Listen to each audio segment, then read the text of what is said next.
Good evening, ladies and gentlemen. Welcome to Chicago Booth's Virtual Economic Outlook 2021. My name is Madhav Rajan. I'm the Dean and the George Schultz Professor of Accounting at the University of Chicago's Booth School of Business. I hope you're doing well during this unusual time, and I'm truly grateful to you for taking the time to engage with the school in this way. Chicago Booth has a long tradition of informing public discourse through platforms such as our Initiative on Global Markets, the Chicago Booth Review publication, and of course, Economic Outlook, which we started back in 1954. Economic Outlook provides a forum for our path-breaking thought leaders to confront the future, evaluate emerging trends, and share insights that help reframe our understanding of the world to come. We have an excellent program today, and I want to thank our distinguished panelists, Chicago Booth faculty Veronica Guerrieri, Randy Kroszner, and Brent Neiman, for being here to share their insights related to Brexit, the US election, and the economies of EMEA. And my thanks also to Stephanie Flanders of Bloomberg for being here to moderate today's panel. This is the last of three 2021 Economic Outlook events based out of each of Chicago Booth's three global campuses. Last week, we had more than 400 viewers tune in to Economic Outlook Hong Kong with Booth professors Randy Kroszner and Chang Tai-Sheh and economist Richard Wong. And back in early January, we had more than 4,000 attend our virtual Economic Outlook in Chicago with Booth professors Randy Kroszner, Austin Goolsbee, and Raghuram Rajan. Recordings of both these events are available on our website, chicagobooth.edu. Now, after today's event, our admissions team will host a brief Q&A session, and I invite you to please stay connected when Economic Outlook concludes to learn more about Booth's programs. I also want to let you know a bit about some other great events coming up. Tomorrow, we have a distinguished speaker series event where I'll interview Kunal Kapoor, Booth alum and CEO of Morningstar. On the 18th of this month, the Kilt Center for Marketing will host its second event in its Marketing for Good series. And this event will focus on artificial intelligence and targeted marketing. And then on the 25th of February, we will host Diversity and Inclusion Dialogues with Nova Reid and Booth Professor Jen Risen. And this event will provide insight into issues of race, diversity, and inclusion from a British and European perspective. And again, you can find more information about all of these events on our website. So with that, we look forward to hearing what's on the minds of our renowned panelists. So let me introduce them now. Veronica Guerrieri is the Ronald Tarson Professor of Economics and the Willard Graham Faculty Scholar. Veronica studies macroeconomics, labor and financial market frictions, dynamic contracting, and growth theory. Veronica has been a research associate of the NBER since 2013 and a consultant at the Federal Reserve Bank of Chicago since 2014. Randy Kroszner is Deputy Dean for Executive Programs and the Norman Bobbins Professor of Economics at Chicago Booth. Randy was a governor of the Federal Reserve System from 2006 to 2009. Randy chaired the Committee on Supervision and Regulation of Banking Institutions and the Committee on Consumer and Community Affairs, and took a leading role in developing responses to the financial crisis, as well as initiatives to improve consumer protection and disclosure. Brent Neiman is the Edward Eagle Brown Professor of Economics and the William Ladany Faculty Scholar. He served as the staff economist for international finance on the White House Council of Economic Advisors. Brent conducts research on international macroeconomics and trade and is the director of the Initiative on International Economics at the Becker-Friedman Institute. We're thrilled to have Stephanie Flanders as our moderator. Stephanie is Senior Executive Editor for Economics at Bloomberg News and Head of Bloomberg Economics. She's the former Chief Market Strategist for Europe at JP Morgan Asset Management. Stephanie has also been a reporter for the New York Times, economics editor for the BBC, editorial writer and columnist at the FT, and an economist at the Institute for Fiscal Studies and London Business School. Thank you all again. And with that, let me hand it off to Stephanie. Well, thank you very much, Madam. We have plenty to talk about today. I know we're going to have a particular focus on the EMEA region, but obviously you can't talk about EMEA and the recovery there without also talking about the world. And I suspect the Biden administration and China will both make an appearance. We did have, though, if we're just going to the immediate outlook now, before thinking about some of the longer term lessons and potential risks out of the pandemic and how it's particularly affected Europe. I wonder, Randy, if you look at the GDP numbers out today, but also the concerns about the very slow pace of vaccine rollout over Europe, how much is that putting at risk the kind of recovery that we were expecting to see even maybe a month ago in 2021? You need to take yourself off mute. All right. Thank you very much for being here, and I'm really delighted to be with you in Europe. You can see we've got this great campus in London, which I look forward to bringing everyone into when enough people are vaccinated and when the virus is under control. And that is one of the key things, because that's really what's driving the economies is the virus, and then the responses to it. It doesn't really matter how much fiscal stimulus or monetary stimulus if people won't go out to shop, if people won't be able to go into the office, if there are policies that don't allow stores to be open, you're never going to get full recovery. And the vaccine is extremely important in this, both from a saving lives and saving livelihoods perspective. But I think there was too much optimism that suddenly we'd be able to vaccinate everyone in a month or two and everything's just going to be fine. Even if the vaccine rollout had been moving really smoothly, we see that, let's say in a country like Israel, which has vaccinated 25% of the population already, they're still seeing outbreaks. And so we need to get a lot further along to be able to say that we're going to get some benefit from the vaccine. And so I think it's going to be a slow and difficult recovery no matter what. I think Europe has had some particular challenges because they have been very slow in authorizing the vaccine and then actually getting the vaccine out. The UK has actually been much ahead of that curve, having authorized the vaccines very quickly and making progress towards, I think they're about 10-12% of the population, focusing on the most vulnerable. That'll take out fortunately, the people who are most likely to pass away from the disease, and that will then allow for the reopening of the economy. And that's really the key thing, is getting the virus under control to get the economy under control. But and so I think all of the discussion of monetary and fiscal policy in sort of is, in some sense, is second order until you get that done. And I think that should be where all of the focus is on that. Europe really needs to speed things up. They've gotten a bit slow on this. The UK is moving along, and the US is moving along also. Of course, we're reminded as the Boris Johnson administration sort of takes a bow for its fantastic vaccine rollout. I guess we have to keep remembering that both the economic and the human cost in Britain has still been zone at this point, certainly most of the Eurozone. So, but the question now is, how much is Europe losing with these months of delay relative to the UK? And I think that's a serious issue. Expected behaviour to play into this, and Randy said, it's crucial that people feel confident going out and spending. We also have, a sense that we're actually quite optimistic about people. Once they do feel confident, there's a lot of suppressed demand out there. How do you think that's going to interplay? And do you think there is a risk that we are going to have in Europe, particularly, that the continued fear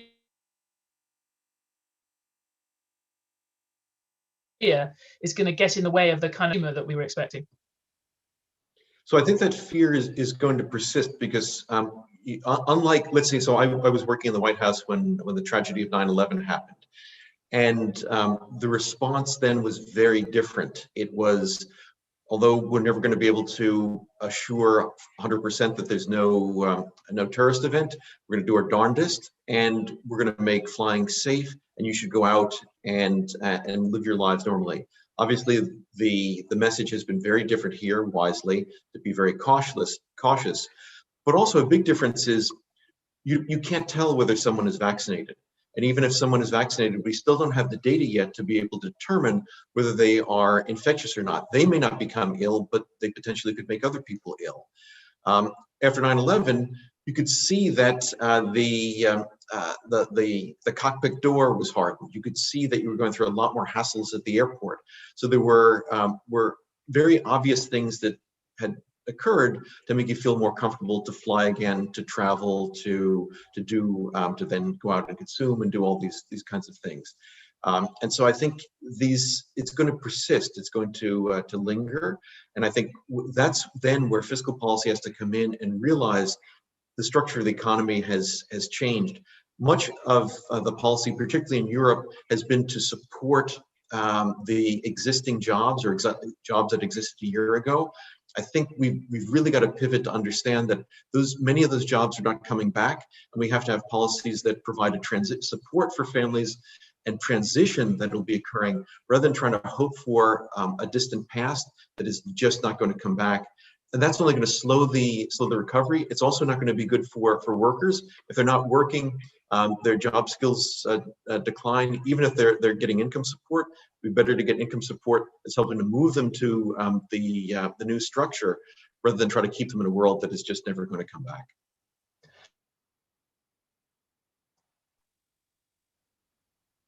And I apologize, I think a bit how you feel about the kind of policy support that we're going to see this year in Europe. And we clearly had a step change in the fiscal approach last year, which is only just now starting to come on stream, the recovery fund.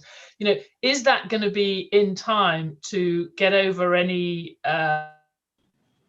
uncertainty in demand that we might see from the kind of things that Randy's talking about? You addressed that to me. Sorry, I couldn't hear you. Yes, Veronica. Yes. Yes. Sorry. Yeah. So I think so. First, let me do a little step back on what Randy said. So I agree with Randy that that there is a restructuring of the economy, and there is a lot of uncertainty about how these demand shocks and productivity shocks that have been driven by the pandemic are going to last in the long term, in the medium term. It may be that there is going to be a very huge restructuring. It may be that some of these jobs are going to come back, because in the end, people like personal interactions. So it's not obvious to me that we are going to translate completely to a online world wherever you can do that. So I think this makes it particularly hard to decide in terms of fiscal policy how much you want to keep the job attached to the firm to ensure a speedy recovery when the demand comes back, and how much instead you want to just let the jobs get destroyed because you want to allocate your resources in what is going to be more productive and efficient in the medium run. So this is makes it very hard for fiscal policy to decide the right course of action. But in more generally, I guess there are three objectives of fiscal policy that I think we should keep in mind.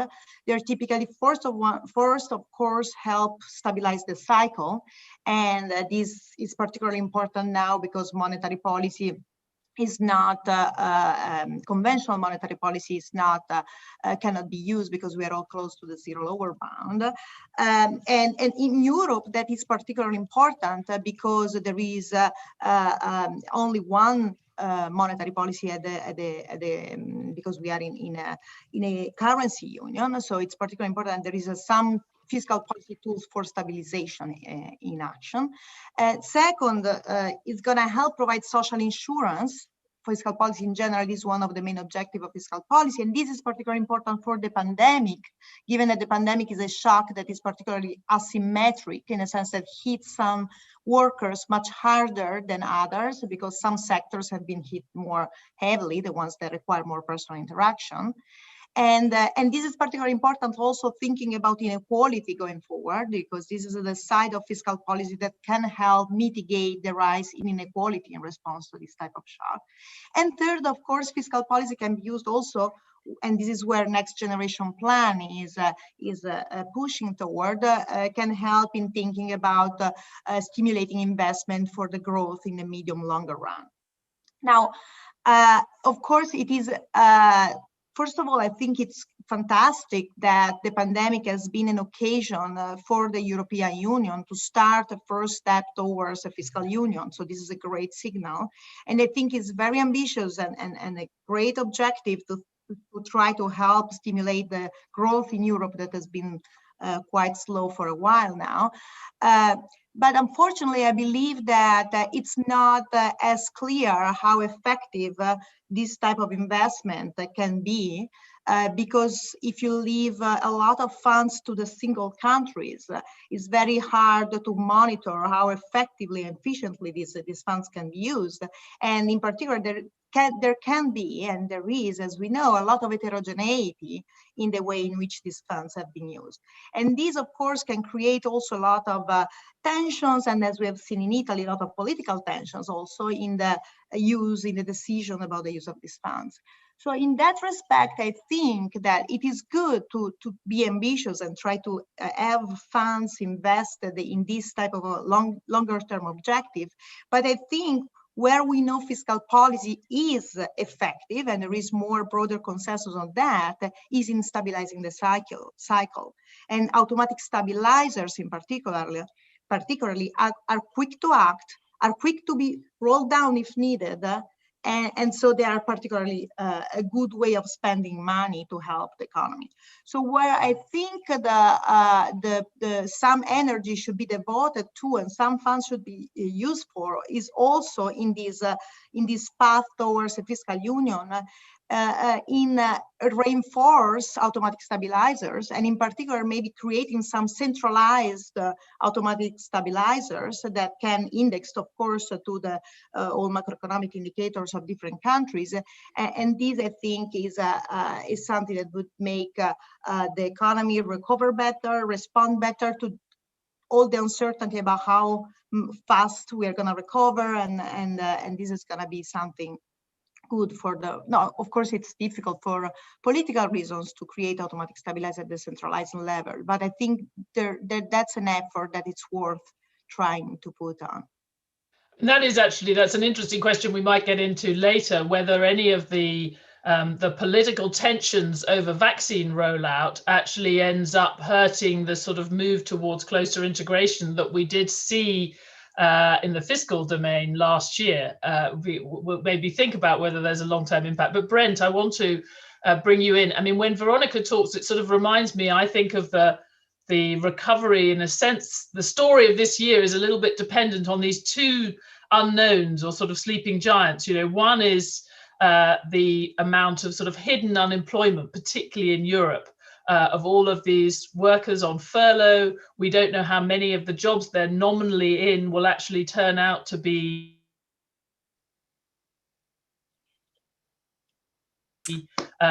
worth jobs. That could potentially be a negative. But on the other side, you have hidden demand, you have suppressed demand, enormous piles of money on people's bank balance sheets that could, or bank balances that could be pushed into the economy when people can spend again. You know, how do you think about the interaction of those two? I mean, in Europe, but also in other countries. Yeah, thank you. So it cut out a little bit, but let me glob on to the key issues, I think, which is on the labor side, heterogeneity and who's working from home, and then this pent-up demand side issue. Let me actually go in reverse order.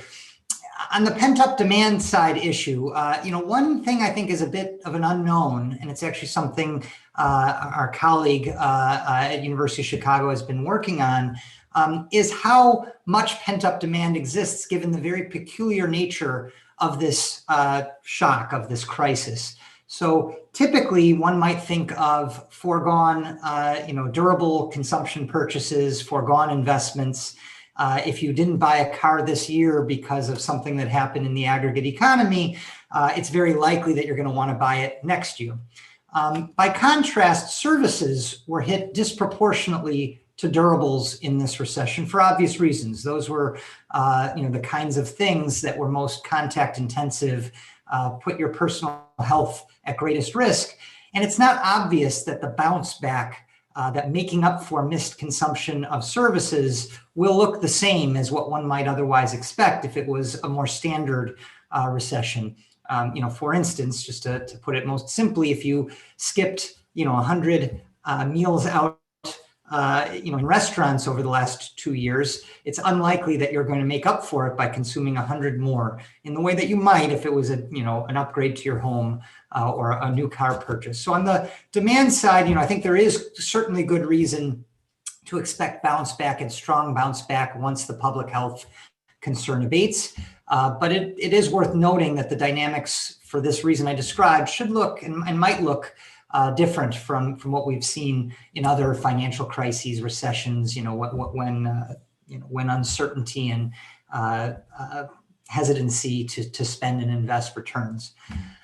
On the side, essentially on the productive capacity of the economy, the question sort of who's working and how, like you said, it's very, very difficult to understand, even in this early sort of return in some countries to labor markets, who opted out of work, who worked at home, who stayed home but was paid and so shows up on the employment bankrolls. You cannot compare unemployment rates, let's say in the United States and Germany. They took very different paths, but that largely reflects the fact that in Germany, many workers were essentially connected to their firms, and public policy made it such, even when they weren't really working, they were simply staying home. Whereas in the United States, it was much more common that there was a separation and they would show up in the statistics.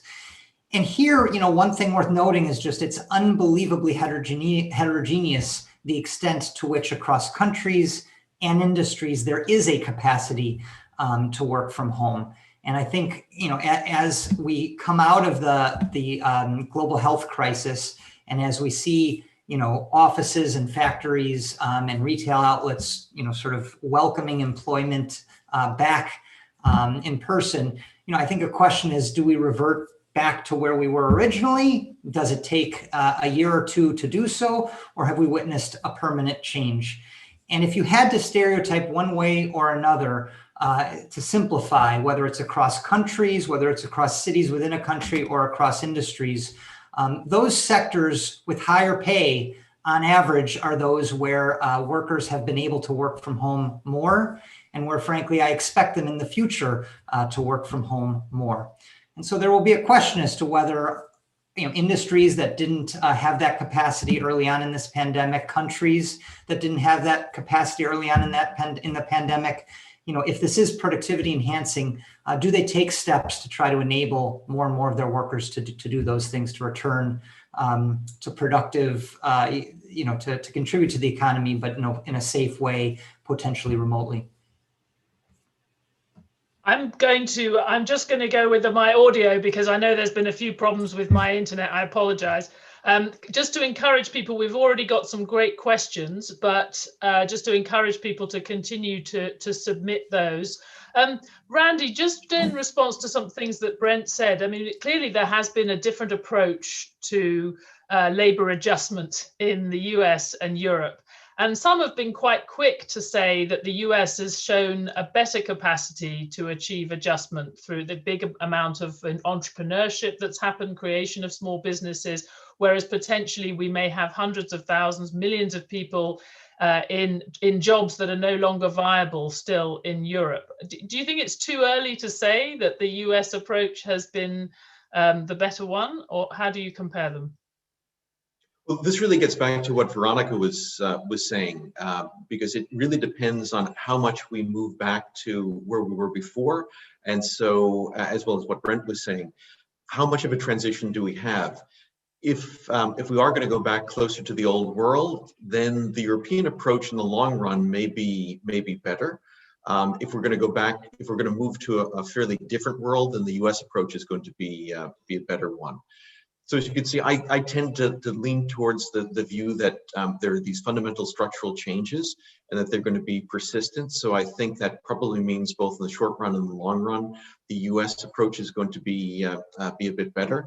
But that said, the U.S. also did a number of approaches of like payroll protection program that are very much like the furlough scheme in the UK and other schemes in continental Europe. So the U.S. actually took a few leaves out of the European playbook, and so they did kind of a more mixed approach than is typical. And I think that is probably a better mix rather than just trying to max out on preserving the old. Because I just, like after 9/11, as I said, people came back, they felt confident when they could see the changes that have been made. But also I think technology plays a very important role, much as Brent was saying. We didn't have something like the technology that we're using now. mean, if over this last year since the pandemic hit, we've had record issuance of equity and debt. It was, of course, known that it was impossible to sell equity or debt unless you have a roadshow where investors could look the issuers in the eye and sort of ask the questions one-on-one. Well, we did record issuance and not a single roadshow. So I think there's a lot of things that are going to change, and that's going to be persistent.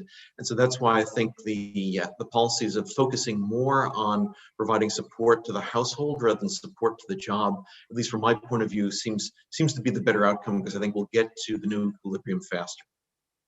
Just on the short term, the people in Europe care most probably in the US about whether or not the recovery will continue to be supported by strong fiscal stimulus. What are you seeing? What are you expecting?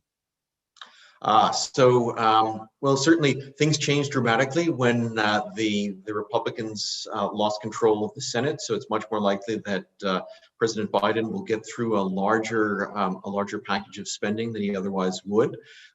There's now a debate between the Republicans and the president over $600 billion versus $1.9 trillion. And I actually think it's unfortunate that the focus is on the headline number. We have spent a lot of money. So if we were at the beginning of the pandemic and people were debating, should we spend or should we not spend? I think it's obviously that you need to respond to a crisis like this. But back a year ago, or almost a year ago, we spent 15% of GDP, $3 trillion. At the end of last year, we spent another nearly 5% of GDP. So we're up to almost 20% of GDP spending. And so you have to take it from that point of view. We're at 20% of GDP spending. What's next? And so I think, as I said before, the focus should really be on the rollout of the vaccine, about health policy, and then we can think about additional stimulus down the line. Because if you look at the US, overall spending has hardly contracted.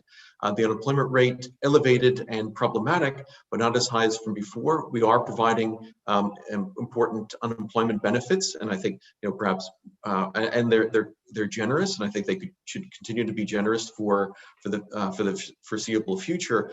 But let's focus on the health problems and then think about spending the money otherwise, because at some point the chickens come home to roost. You can't just keep spending money, and let's make it as effective as possible.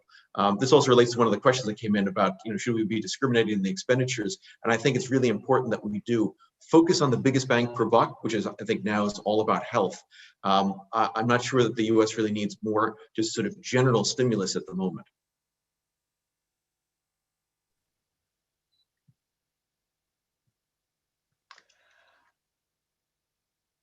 Veronica, sorry, I think I'm cutting out. We may have to give up on my internet, and I'm so sorry. I've done lots of events and I've not had any issues, so I apologize. It's just bad luck. But Veronica, there are a lot of questions. We've had, it's a very responsive audience, but a lot of questions about fiscal union in particular, and whether we are really moving in that direction. And I guess there's a question about what's the best way to do that, and also what is most plausible given some of the political dynamics we might see even in Italy, but certainly change of leadership in Germany as well. Yeah, so this brings me back to what I was touching on before. So unfortunately, I guess when there is a lot of money to be spent, there is a lot of interests around. And so everybody try to get the money allocated to what they think is best or what is closest to them. And so this creates a lot of tensions. And the problem is, on top of course, creating political instability and tension in the running of different countries, I think the problem is also that this makes it very slow to use these funds. So it means that the funds are there and may not be spent. And so this is defeat the purpose of a program of a huge program like this in a moment of big crisis like the one in which we are now. And when we want, actually, if we want some support, we want the support to be quick and effective. And this is why I think, something more centralized would be much more appropriate. So I sincerely believe that this is a first step towards a fiscal union. And so I see this as a big positive. So I stand by that. But I think, the way towards a real fiscal union is still is still long and still gonna have a lot of challenges. And of course, I think that to try to have something that it's more objective, or some type of policies that are attached or conditioned to some indicators that can be objectively evaluated at the centralized level would help a lot the running and the use of these funds, the quicker use of the funds, and also if there is need to cut, it's much easier to cut something that is automatic stabilizer rather than to cut huge funds that have been there for a while and where people have been used to get. So, and this, I think it's true also for, in a sense, for the US, meaning that the huge Biden plan, I think, of course, it's still good to have a lot of fiscal policy in a moment in which still there is a lot of people that do not have their job and have big losses in income, and in particular, and when there is a lot of inequality about that. But on the other hand, I think one way to kind of maybe use these sort of funds more effectively would be to do something like Janet Yellen did at the Fed after the financial crisis, to condition the package or the funds to, for example, unemployment rate and the evolution of an unemployment rate, so that you can track better how urgent the situation is and how the medical emergency is gonna kind of shade out, and how this impact the economy. So in general, I believe that both in Europe, in the US, and everywhere, having something automatic make it easier to use funds, to use them more effectively, and to use them when they're needed. And these would help also on a fiscal union side. Just briefly on the question of Italy, a lot of people felt that the real test of whether or not the recovery fund would be the beginning of a big change for Europe would be how well the Italians spent the money, because many Germans and others would be looking at that. How? Yeah, I mean, that's exactly, I totally agree. Do you think that's true? Sorry, you cut out. But I imagine what you asked is, so are the Germans right that they cannot have a union with Italy because Italy doesn't know how to spend their money? And what I'm saying is, it is an issue, and I think that that's why the fiscal union has to be thought carefully. And that's why I think that there is, for sure, Germany has been more effective and probably is going to be more effective in using its funds. In Italy, there is the political situation was not so solid to be able to push a plan, a well-thought plan ahead without some political tensions. And other countries may have that political situation in the future. We don't know that. And so if you have different countries together that pool their funds and try to have a fiscal union, I think it's important to have something less discretionary, I think, and to push in that direction. And I think it's of course hard, but I think it's feasible, and I think that's where we should be headed to. Brent, if I can still be heard, I know one of the things we haven't spoken about is Brexit, which is always a relief for British people who spend too much time thinking about it. But clearly, we have seen some important impacts already. And one of the questioners notes that 600,000 EU migrants have left the UK in the last year. More generally, do you think that these impacts, the micro impacts, are turning out to be maybe larger than many anticipated, or more or less in line? I mean, for an international economist like myself, who would love to study and hone in on exactly what the impact of Brexit is, the timing really is horrific. The fact that you've got Brexit with COVID, both major shocks. Of course, COVID a much larger, really horrible shock, but these two shocks together means it's very hard to identify the independent impact of one versus the other. The latest news in Brexit is the trade deal with the EU. And, on the one hand, there was essentially no tariffs, no quotas. So in this sense, what I would have imagined would be a much larger shock that could have been a part of the Brexit package did not materialize. On the other hand, what economists would refer to as sort of non-tariff barriers, issues with licensing and professional permits, things that are important, for example, for services trade, we'll have to see, but certainly could put a wedge in the flow, of economic activity across that border. Zooming out a little bit, one thing, if we're thinking about international trade and global integration more generally, I do think it's quite useful to take stock relative to where we were at, let's say in March. When the COVID shock first hit, very reasonable forecasts. In fact, my expectation would have been for a collapse and a persistent collapse in cross-border flows of goods, trade, and of capital. And in fact, you did see, a collapse of good trade volumes and a pullout of international capital from emerging markets. For example, portfolio flows contracted with extreme speed in a way that signaled there might have been a global sudden stop from emerging markets and developing countries.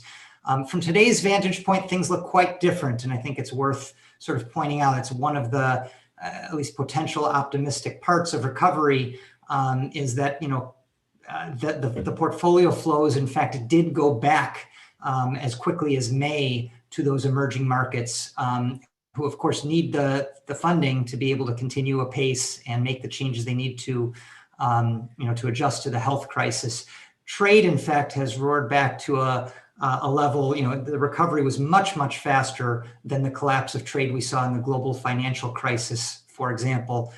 In fact, right now, container shortages have driven up a price where trade is actually quite costly. Shipping costs right now are quite costly. So, I think there's quite a long way to go, but when we think of, some of the international frictions that might have been associated with COVID, at least on those particular dimensions, things do not look, as bad as a year ago. Most of us, or many of us, might have thought they would at this point. Just quickly on that, there are queues of container ships outside LA and Rotterdam, let alone the UK, and many difficulties for exporters trying to get their ships out of Hong Kong and other things. Do you think that's in the short term, we should actually worry about those supply chain bottlenecks hurting the recovery? Brent? I mean, relative to the other first order issues that we're seeing, on the global economy right now, the vaccine rollout, the production of the vaccine distribution, et cetera, I would hope and anticipate that the supply chain disruptions, which we also had in the spring, won't be a first order concern relative to some of these other major issues. But of course, it is an impediment. A huge share of global international trade is in intermediate inputs. It's not just that consumers can't get the thing that they want. It's that producers are waiting to make their final good because they need the input that they want. And if they can't get that, or there's a delay and they have to try to change their production process, this can of course represent a really important headwind. I should say an important headwind. So is it, on the top few list of things I'm concerned about right now when thinking about the evolution of the global economy? No. But, of course, would it be better if those bottlenecks, smoothed out, if the price of shipping, restored to a more normalized level? Of course it would. And I do anticipate that, in due time that will happen. I mean, the global trade system's really sort of whipsawed. It had, like I said, a very stark collapse, but then a very rapid recovery. Countries are growing at very heterogeneous rates, which of course you can imagine is very difficult logistically to make sure you have containers empty and available in the places where you need them to be. But hopefully this will resolve and work through the system, in due time. Randy, we have a question from Edwin Wiley, which is one of the questions that many people ask when they look at just the numbers that are being spent by governments. You talked about the scale of borrowing that the US and other countries have done. And he asked, what are the possible negative consequences of the massive public deficits that continue to mount up with no end in sight? At some point, they have to be repaid. Now, this is really an issue that is probably going to be affecting most importantly future economic actors and sort of our children, the next generation. There's just an enormous amount of debt that's come in, and as I said, when you have a crisis, it makes sense to respond to it that way. It's exactly how you finance a war. So in World War II, a lot of debt was issued. It was completely sensible to do that and then gradually pay it down. And that's why I want to be careful about how we actually spend the money going forward, because I think we've done in many countries, not all countries, there are many countries that still have not had a strong response, but in much of Europe and the UK as well as the US, a very strong initial response. We should be really careful about additional spending, an additional burden on future generations who are going to have to repay that. We hope that borrowing costs will stay very low. That's one of the arguments for doing so much borrowing now, and also an argument for doing even more for infrastructure projects and other projects like that. And obviously, a low cost of borrowing does encourage more borrowing, and it gives a signal that it's okay to do more of that. But the challenge is that we always think that, or our model suggests that things will be very smooth. We'll get more signals as the markets become concerned about repayment, that gradually there'll be signals that'll slow people down from doing more borrowing. The way the world works, things often change very quickly. Confidence changes quickly, and we don't fully understand exactly what undermines that confidence. I mean, look at some emerging market countries, a country like Argentina, which for a few years was the darling of the markets, borrowed 100-year bonds in US dollars, and 2 to 3 years later was effectively restructuring that debt. I'm not saying that the developed countries are Argentina. I think they have a lot more room to run in being able to borrow, but the transition can come quickly, and I think we shouldn't dismiss that like, oh well, interest rates are low, we continue to borrow, no problem. At some point, that's not going to be the case. And as that debt burden rises, it's going to be difficult to do policies at that time. And it's also a big burden on our future generations. Well, Alessandro Parenti has a sort of follow-up to that from the EU context fund, but also how that might interact with inflation developments. I guess one of the thoughts here is that the European Central Bank will feel torn about increasing the cost of government finance at a time when the debt stocks are so low. What do you think, Veronica? Yeah, so I mean, so far one good thing is that the European Central Bank has been acting as a lender of last resort with no doubt of sort, and so this has for sure helped at least avoiding self-fulfilling sovereign debt crisis like the ones we have seen in 2011. And so this is already something good in this moment in particular. This is something very good, and I think the ECB did absolutely the right thing doing that, and is helping in an emergency situation that we have never seen of this size. Now, going forward, I agree with Randy that applies to Europe as well. Of course, we cannot keep spending, and I want to add one thing is that many people are arguing interest rates are low now, so it's a good time to borrow. And in part, this is true. It's cheaper to borrow, but there is another side of the story that could be troublesome going forward. That is, when interest rates are low, is also when the monetary authority has less space to conduct conventional monetary policy. So it's a situation in which, if we are going to face another shock in the near future and another recession, fiscal policy has probably had to do again the part of the stabilizer and help the economy recover if monetary policy cannot do that. Now, there are unconventional monetary policy that can do part of the job, but we know that they're not as effective as conventional monetary policy, and so you would need to pair that with some fiscal policy. And so if that is the case, it's really the case, and when interest rates are low, it's cheaper to borrow, but you also need to build up more fiscal space, because it's when fiscal policy may be needed the most. And so this is, I think, the tension, and I think that's why we should be careful going forward. Now, in terms of a worry about inflation, I mean, I agree. There has always been this tension, and in particular in Europe, inflation has been always one of the big fear. Now we are clearly far from an outlook where we should be worried about inflation,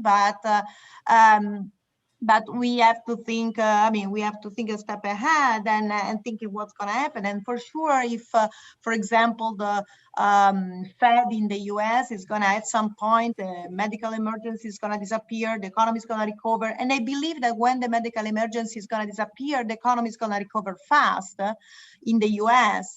Then maybe the monetary authority is going to actually start responding and increasing interest rate. And so what's going to happen in Europe if Europe is not going to speed up as well, because growth is staggering and so forth. And there is when the ECB, if it's worried about inflation, may actually generate a new contraction and so forth. So it's something to be worried about, but we should keep the big outlook in mind. The inflation in this moment, I don't think is of concern, but for sure we have to think about fiscal space and building up a fiscal space for future emergency, which may occur sooner than later. And Oliver Gilmartin has raised a question about the sort of the fairness of the impact of the crisis, which was clearly very unfair, but also how policy might respond to that in the future. And one particular question he raises is, will the winners and losers from this health crisis mean that we have a louder volume on the call for universal income policies? Brent, do you think you will see support for those kind of policies, or more generally a greater focus on fairness and equity in thinking about the long-term fiscal approach, for example? I mean, even just thinking about the short-term fiscal approach, I think many of those issues correctly are prominent and are important. You know, of course, one needs to think about the sustainability of a country's debts.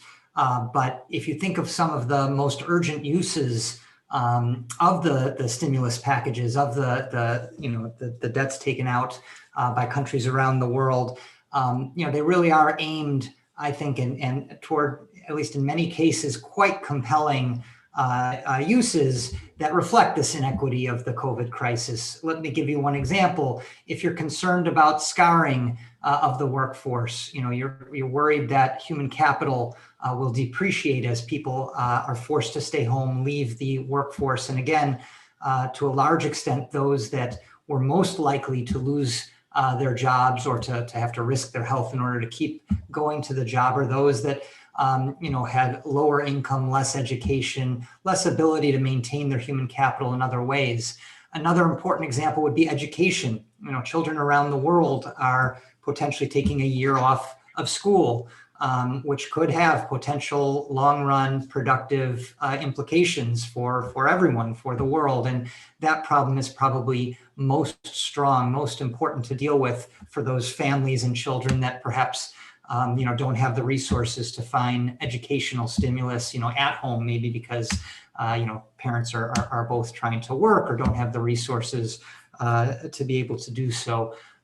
Even in thinking of scarring in terms of the loss of the productive capability on the business sector, the IMF had a really interesting plot included in their update to the World Economic Outlook released a few weeks ago that showed the trajectory of bankruptcies of small, medium enterprises around the world in a standard recession, in the global financial crisis, and in the COVID crisis. And despite the COVID slowdown being far sharper than what we've typically seen, you don't see the same level that you might otherwise expect, the same sharp increase in bankruptcies. And a lot of that must be due to the fiscal support, sort of leveled around the world.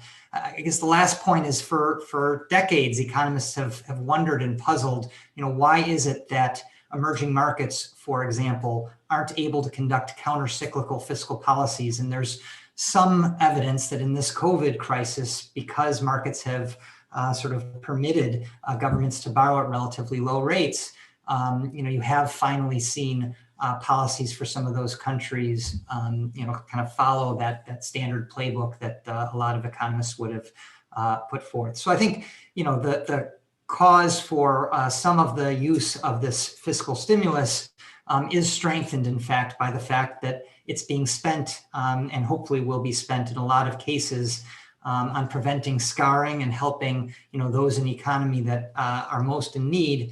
And had the shock not been so unequal, not been so unfairly distributed, we might be speaking in a different way on the merits of this fiscal expenditures. Well, Brent has touched on the financial conditions, and we've got quite a few questions about the US stock market. Of course, some people think that the poorly targeted fiscal stimulus you've had in the US means some people have been spending their checks on Robinhood accounts and trying to put those hedge funds out of business the last week or so. Someone was asking, Adina Gabaru is asking about bubbles and whether speculation. There was a broader question from an anonymous attendee highlighting the disconnect between the markets and, say, the level of unemployment. I think a lot of different pieces there. So what's your take on that? So one aspect of it is broadly, why is the stock market recovered as it has, and why are markets relatively positive, and especially for tech stocks. And so I think part of that has to do with the discount rate, because if you think about stock market valuations, what are they? They're looking at the present discounted value, so those future revenues, those future profits. If interest rates come down very significantly and are, let's say, effectively at zero, or in much of Europe in negative territories, what that suggests is that normally you discount as the future is worth less than today.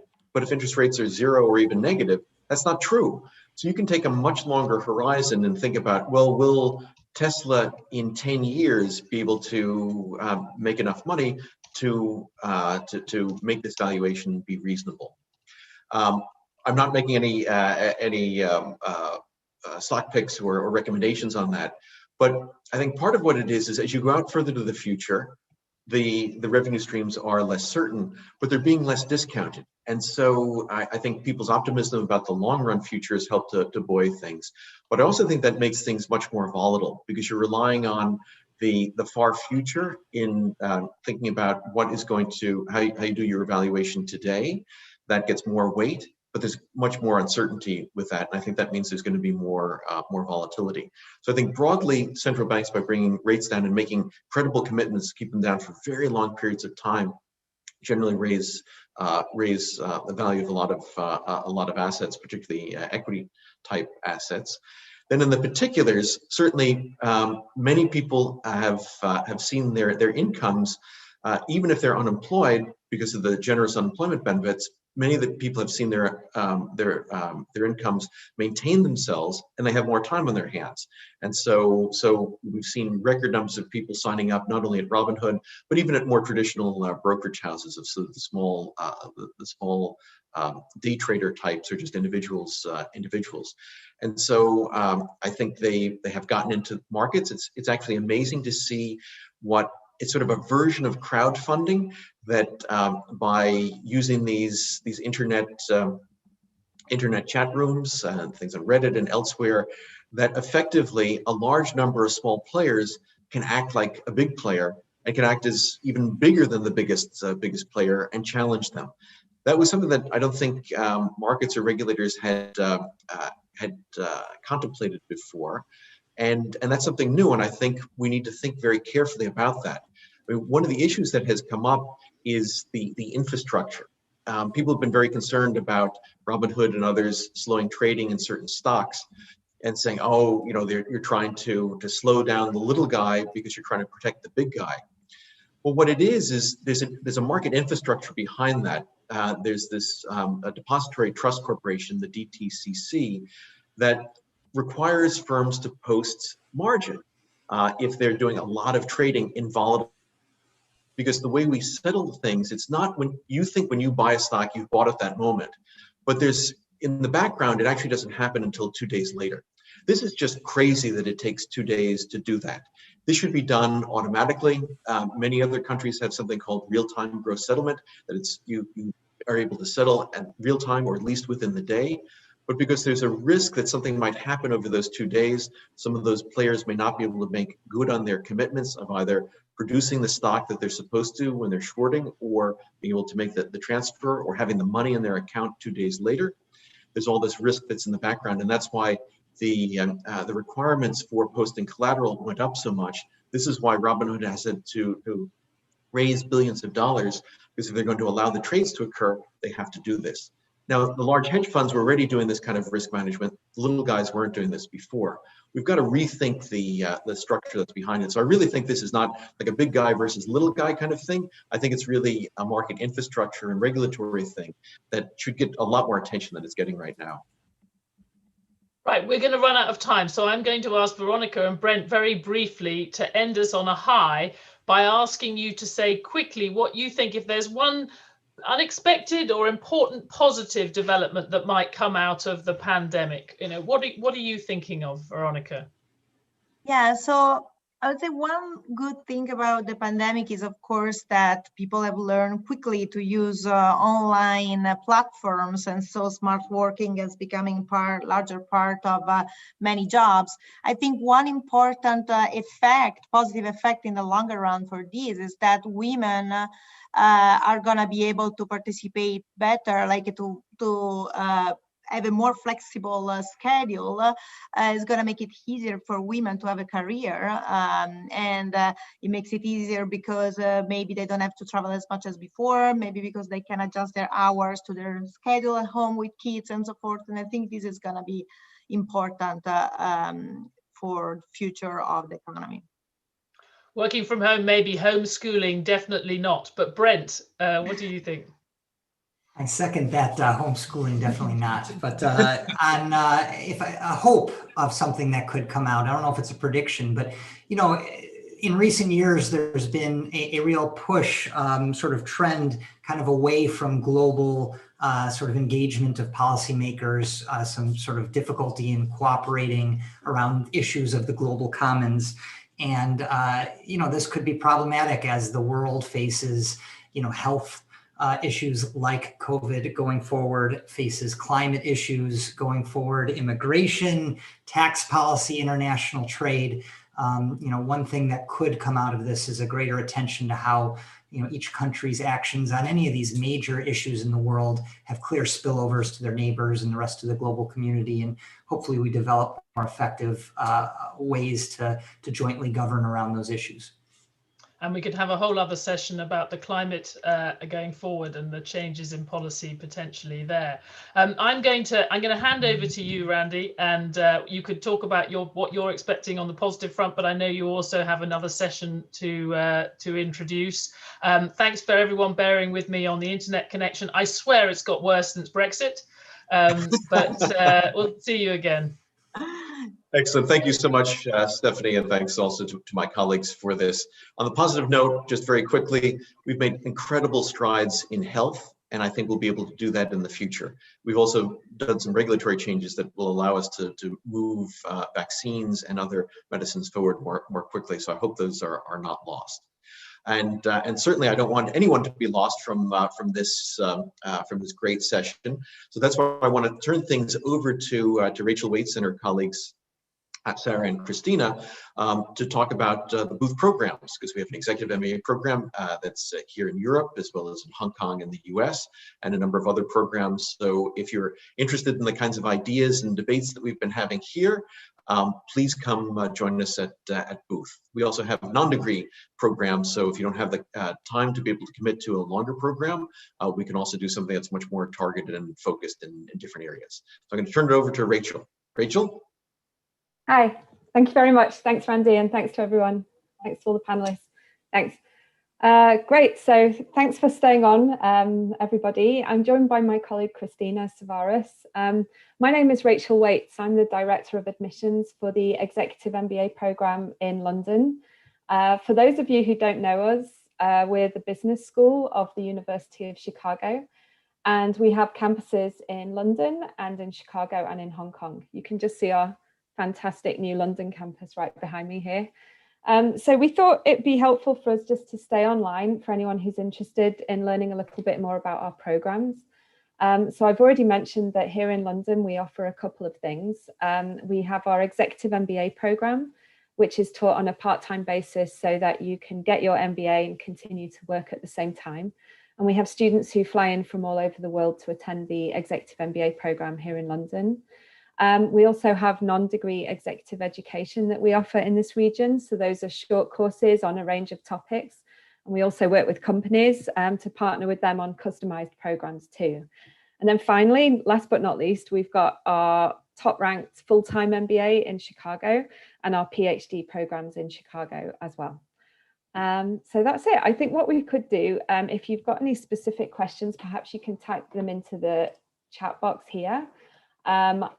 I see that we've got some already, some good questions coming in, which is great. So somebody has asked, do you have to have a background in finance to qualify for the Executive MBA program? And the answer to that, simple answer to that question is no. So with an MBA is a general management qualification. And we have students from all sorts of different backgrounds on our program. We've got lawyers, investment bankers, entrepreneurs. We've got a jet pilot at the moment. We've got all sorts of different engineers, you name it. So absolutely not. You don't have to have a background in finance or economics to qualify for the program. And we really look to build a very diverse class.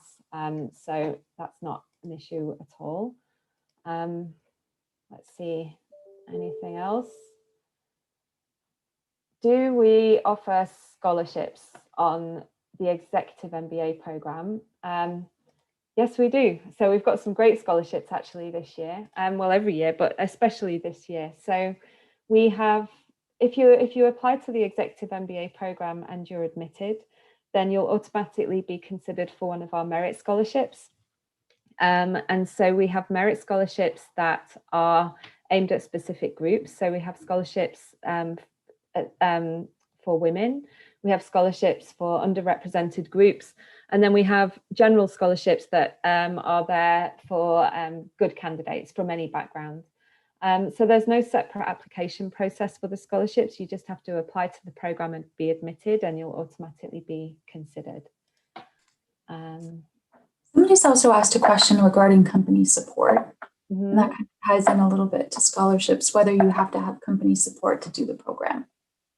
Okay. You want to take that one?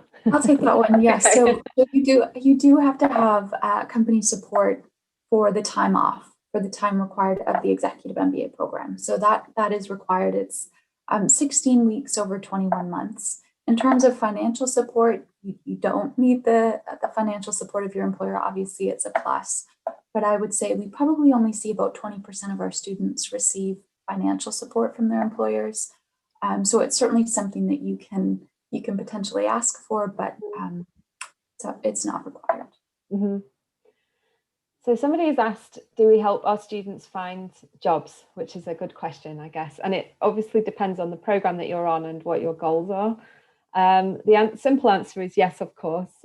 So I think what's quite nice about Chicago Booth, and actually, I guess many American business schools, but particularly Booth, is what we offer is career support for life or for the rest of your career. So for example, if you do the full-time MBA program, that program, you would typically leave your current role, move to Chicago for 2 years, and then sort of take that time to position yourself for your next career move. So the type of support we offer on that program is things like helping you secure internships, there's on-campus recruiting and that sort of thing. On the Executive MBA program, our students on the Executive MBA are often in different kind of stage in their careers. So some students are looking for a new job. Some students are looking to advance in their current role or in their current company, and we help them with that too. some students are looking to start their own companies or launch their own businesses, and we can help there as well. And so you really spend the time on the program kind of figuring out what it is you want to do next. We help you through that process. We make introductions to the right people in the network, and we kind of help you get to where you want to be. And then we continue to do that after you graduate and you become part of our alumni network as well.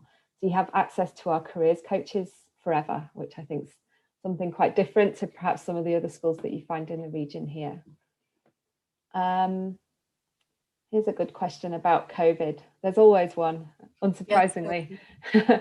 Is there a risk for only online lectures or sessions due to COVID-related difficulties? Yeah, I mean, I think at the moment, realistically, so what we've done for students who are currently enrolled in our programs, yeah, we are doing a lot of online teaching on the Executive MBA program and in Chicago too. The goal is with the Executive MBA, and I think that this person's asking about the Executive MBA, is to, so we've decided to start our program in September this year. So the goal is to start that program face-to-face on campus in person. And maybe I speak for myself here, but I think I'm optimistic / confident that we'll be able to offer an in-person experience on campus in London by the end of this year. I think what we will continue to do though is make sure there are options for people who are unable to travel and do the face-to-face class.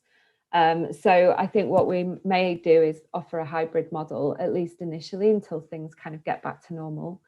But yeah, so the goal is to be in person on campus on our brand new London campus in September / October. So yeah.